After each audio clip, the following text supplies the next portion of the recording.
प्रिय विद्यार्थियों, आज बीए फाइनल के विद्यार्थियों को होप्स की संप्रभुता की विशेषताओं के बारे में चर्चा करेंगे। सभी विद्यार्थी लाइक करें, सब्सक्राइब करें। ये डॉक्टर हीरालाल मीना राजकीय महाविद्यालय करौली। होप्स की संप्रभुता की विशेषताएं हम चर्चा करते हैं। पहली विशेषता है संप्रभुता समस्त विधेयात्मक कानूनों का स्रोत है। होप्स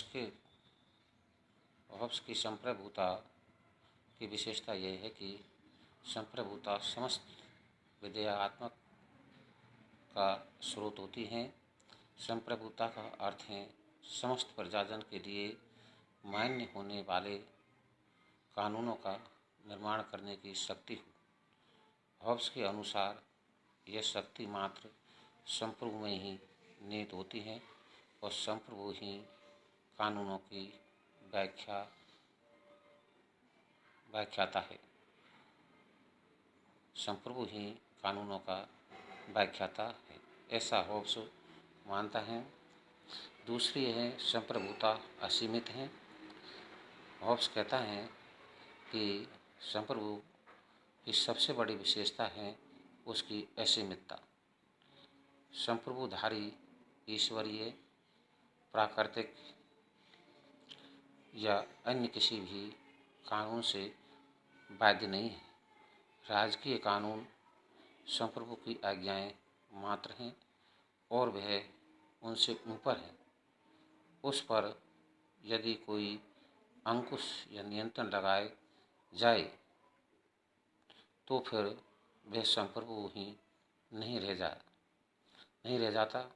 वह अनुबंध से भी बाध्य नहीं है क्योंकि उसने उसमें भाग नहीं लिया था। वास्तव में यह समस्त जनता का प्रतीक है और समस्त व्यक्तियों को अपने में धारण करता है। संपत्ति की सृष्टि भी संप्रभु ही करता है क्योंकि संपत्ति के कानूनी अधिकार का जन्म राज्य के साथ ही हुआ है। संपत्ति का सृष्टा संप्रभु ही होने के कारण संप्रभु जब चाहे व्यक्ति से उसकी संपत्ति ले सकता है, अर्थात जो व्यक्ति भी राज्य द्वारा निर्मित कानूनों के अनुसार उचित और न्यायपूर्ण है। संप्रभु प्रशासनिक शक्तियों का स्रोत है। तीसरी विशेषता, संप्रभु समस्त प्रशासनिक शक्तियों का एकमात्र स्रोत है।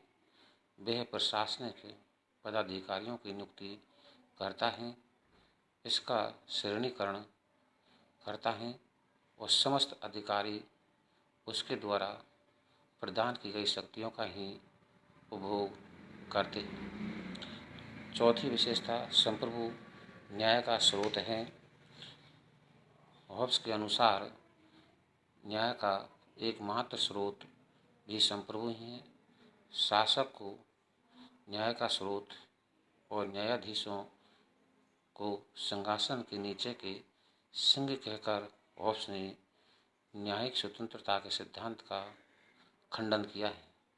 इस प्रकार होप्स की विचारधारा में शक्ति विभाजन तथा नियंत्रण और संतुलन के लिए कोई स्थान नहीं है।